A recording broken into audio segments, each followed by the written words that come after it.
just maybe a 64th small, so we'll have to see how well it does. I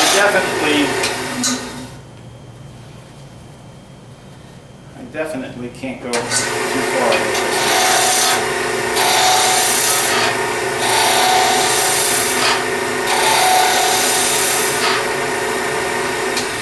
As we were talking to the kids, Safe Harbor, one of the classic things we start talking to them with right from the beginning is, if you'll notice that I'm not using my hands to do the cut, I'm using my body to do the cut. And that's something that is classic for everybody.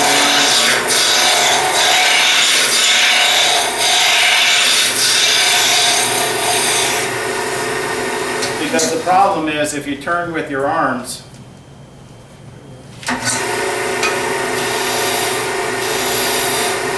like this, you always have a radius from your elbow or your wrist, so you can never cut it straight.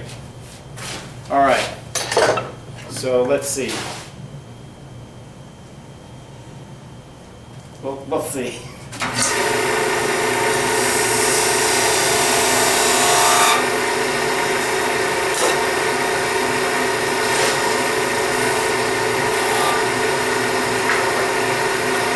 Go back to cutting a couple V-cuts.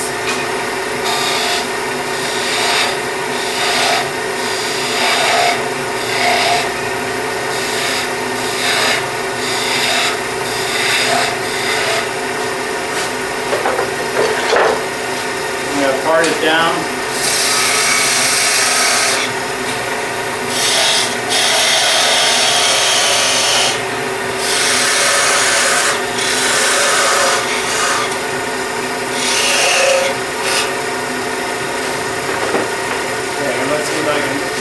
I'm not sure I can. Let's see.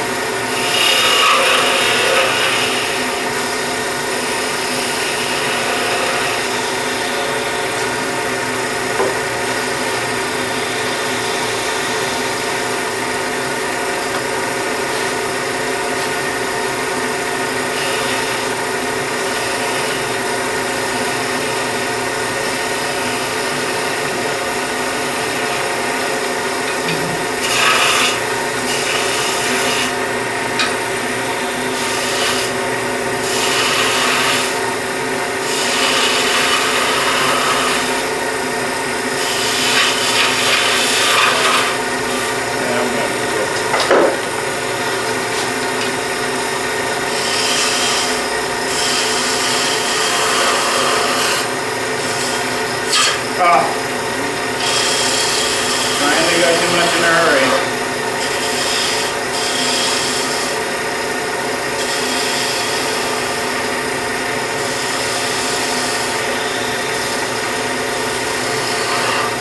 Okay. Well, that's probably going to be too small, but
so that's what happens is the handle goes through the slot.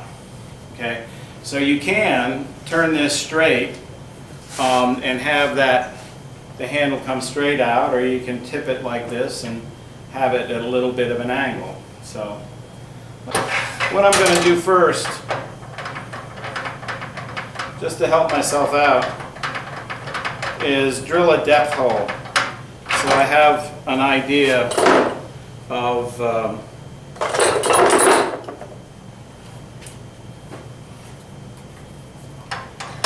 how deep to go. So I'm going to move from the point, and I'm going to give myself some wall thickness, and so that'll give me an idea of how deep to drill it.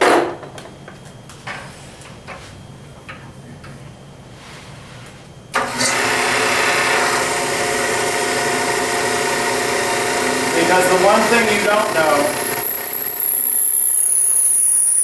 when you're doing this is where the rolls are, right? So that does take a little guesswork.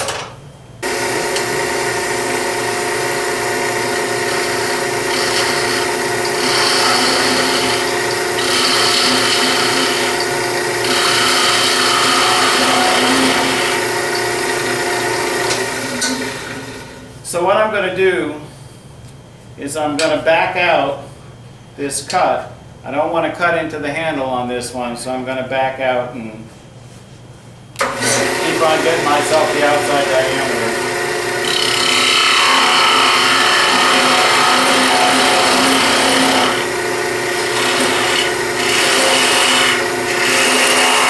And then I can begin to hollow.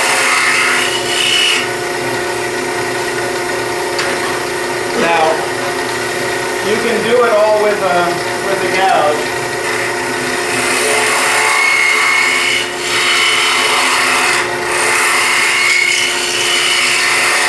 Just like if you're doing a goblet or something like that. Or you can use an easy hollower thing.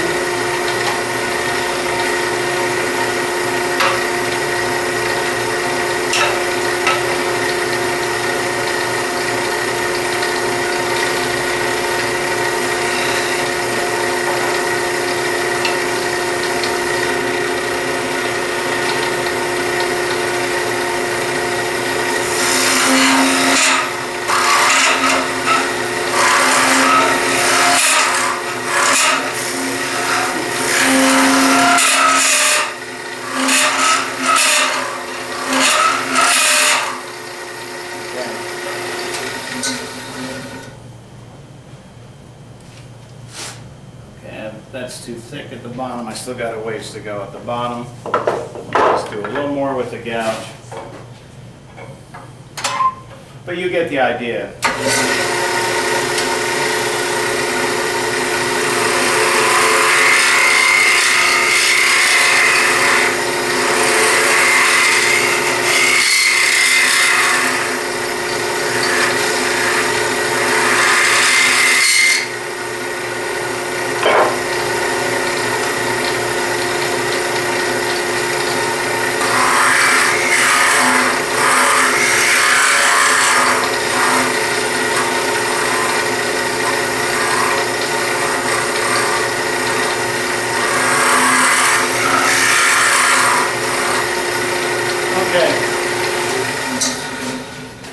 So, you know, if you felt really brave tonight, you could go and sand that while it's turning too.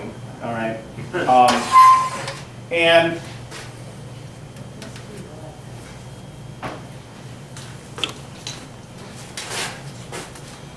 so that gives you a handle on one. And if you haven't turned anything like that, it does get your blood pumping, you know. So.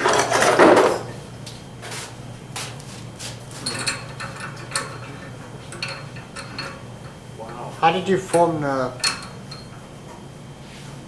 groove in that? How did I form what groove? Where the handle was sticking out. Okay. On that one, all I did is when I started, I drilled a 1/2 inch with a hand drill, a 1/2 inch hole in here, all right, then drilled the hole of the diameter I wanted.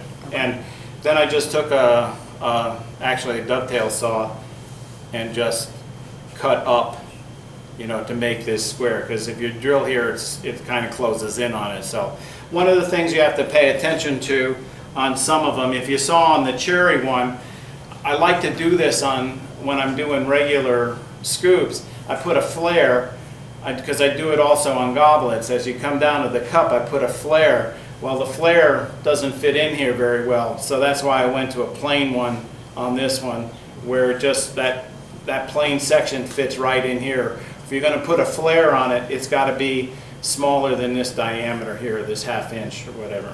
All right, and so that's a little one. You can turn bigger ones. Like I said, you just make a bigger jig. All right, and I made these with handles about this long, which on my lathe at home is about as big as I can go, and then that's even that much more of a propeller. Does the handle have to fit as snugly in the side as the scoop does in the Not top? at all. It doesn't? Okay. It's just relief. Okay. All right. If it's fit snugly enough, the handle won't turn at all. All right. If it's a little bit loose, that handle will jam along the side. That's it. You know. So there's really no.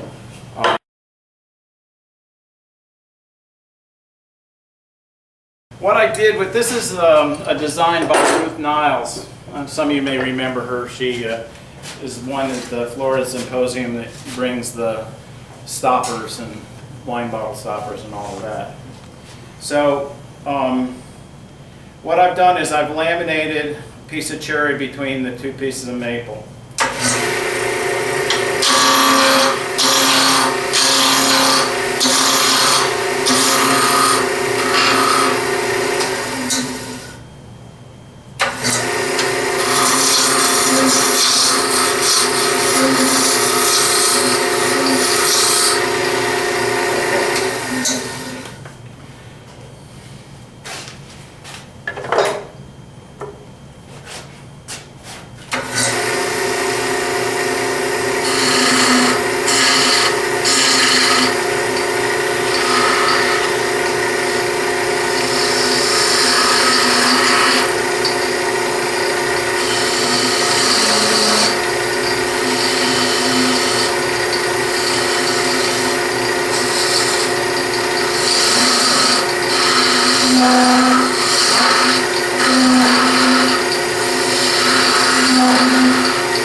Okay, so I could do the same thing I did before.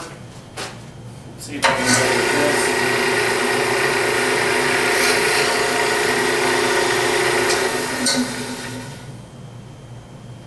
Okay.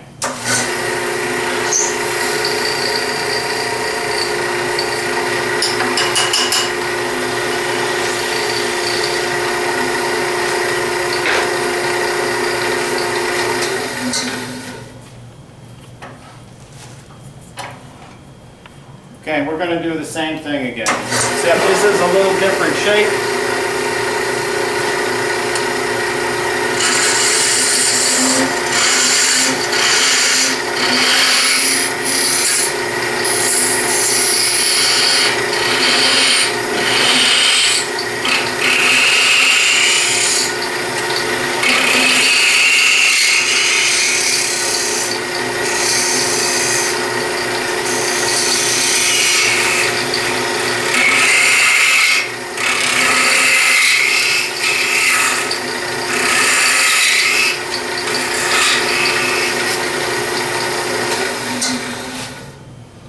This one's a little easier because you can feel the thickness, you know.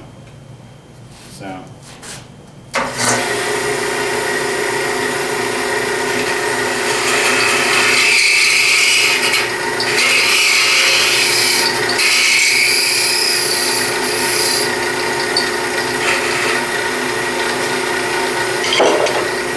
Gotta get this in there.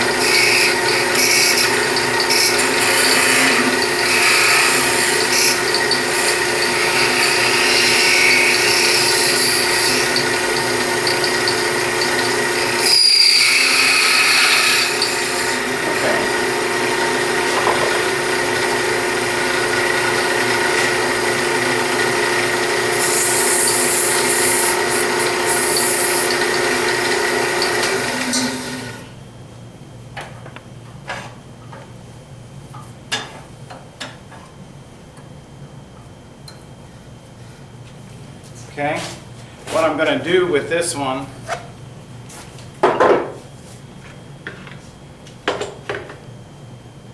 is here.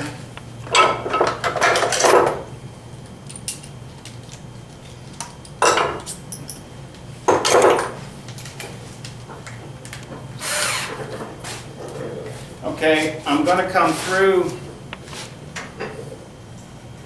the cherry, center it in the cherry, and do it just like I'm drilling to the center. Oh, and the cherry broke.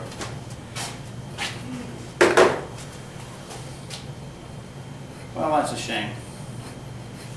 But the idea is that if you're drilling through, you can get a thinner wall on the laminated part because I'm leaving this thicker, okay? And so that gives me more place for the stem to glue into, all right? And if I did that shape out of just the maple, it would kind of look a little weird. Having it with the cherry makes it look a little nicer.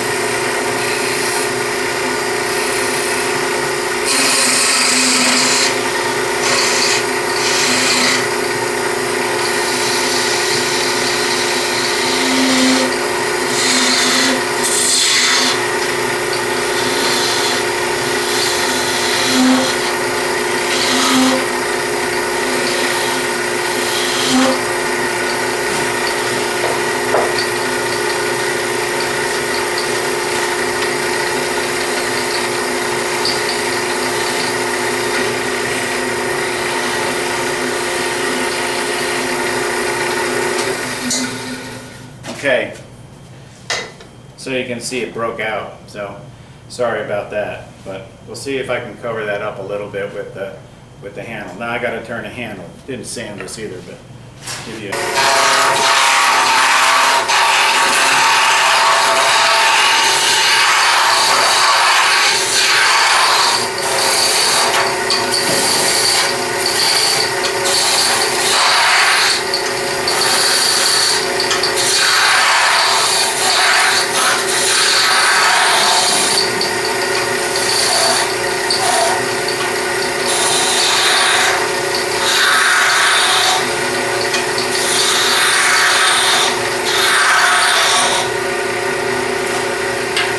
So we knew that I used a 1/4 inch drill bit, so if I get this back out again and measure the base of the bit, I know that's how big my tenon has to be.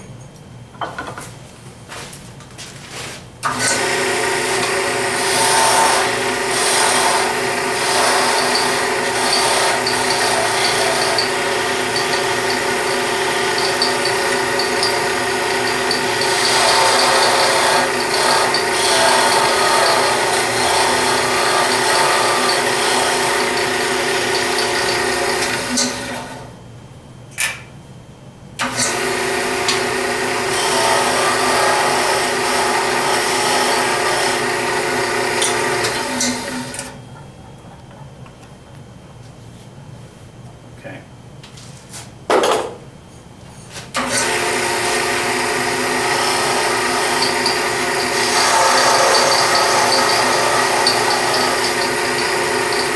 All right, now I wanted to see if I can cover that a little bit, so I'm going to put a bead right here, a pretty good sized bead.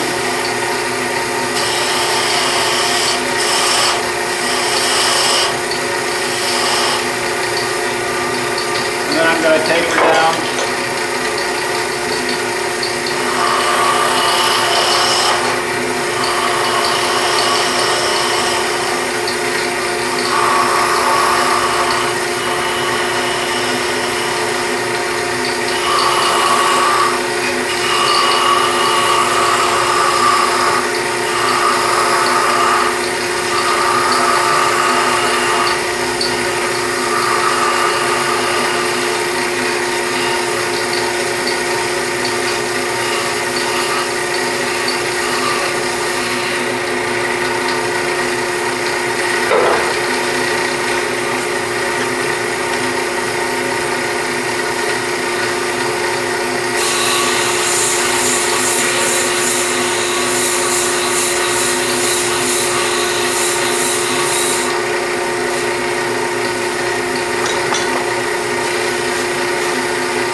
What I want to take into account here, how thick is this? How thick is the cup?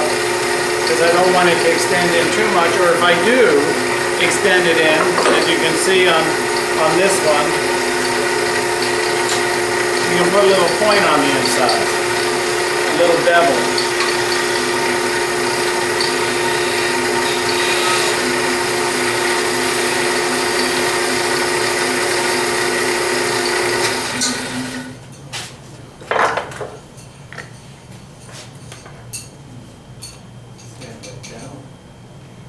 So I would glue that in, and you can see that on this one, okay, I did put a little bevel on the inside, and so it comes out. Now you can scoop your thing.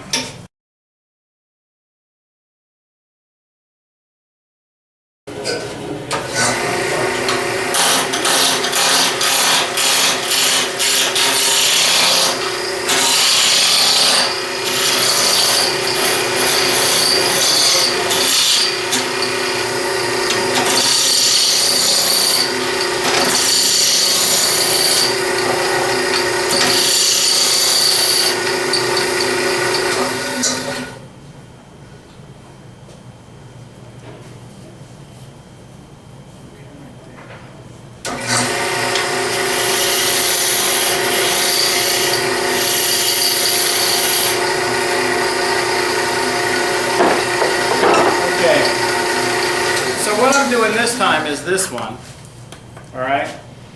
And this is a little scoop to do rice or something with.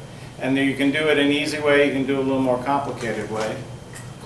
The easy way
about that for, so.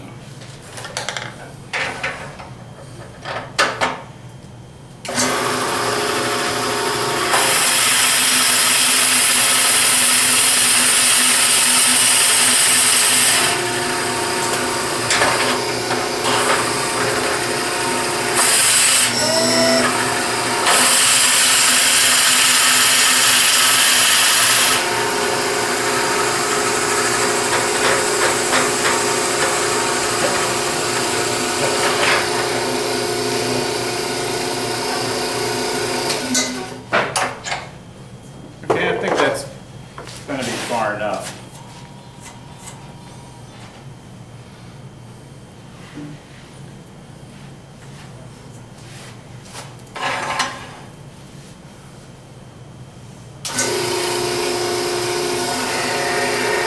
Okay, now, this can be a square bottom one if I do that, all right? If I wanted to, I could use something like this as a hook tool, okay? Or something else that you want to get in there and make a rounded bottom, but you don't have to. It would be nice to get out the center point of the drill, all right? And you can do 2 drill holes. You can do one this diameter and one smaller, so you have a place for this to start in. Okay, it's a little easier to do with that. I'm not sure I can get a good start in here. No, that's pretty deep for a hook drill. But I'll get in there. But I know now that my bottom is just a little bit past the mark.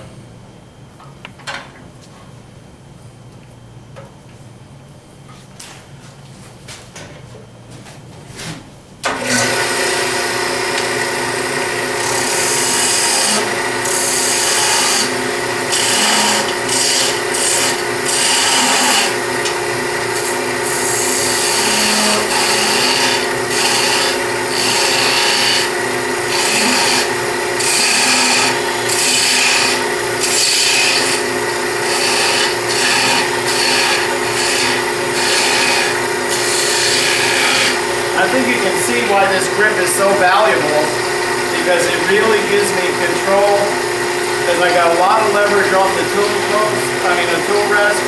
I can really push in, I can really hold it with cuts like that. And I'm taking off a fair amount of wood.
So that's almost there.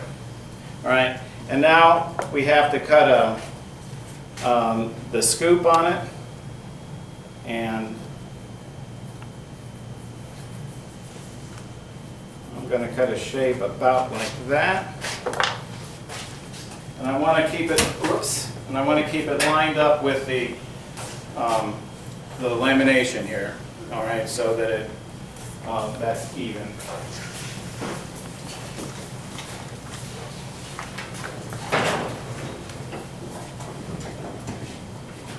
So you get a feather edge around the top, but you can just sand that away.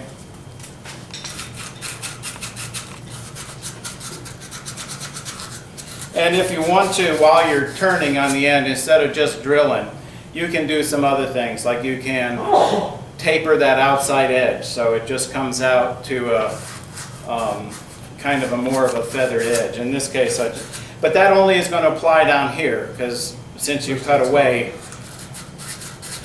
or you can do a little sanding.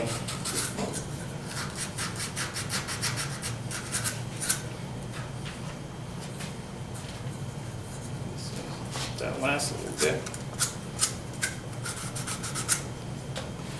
Okay, and then you can end up with a little scoop like that. All right.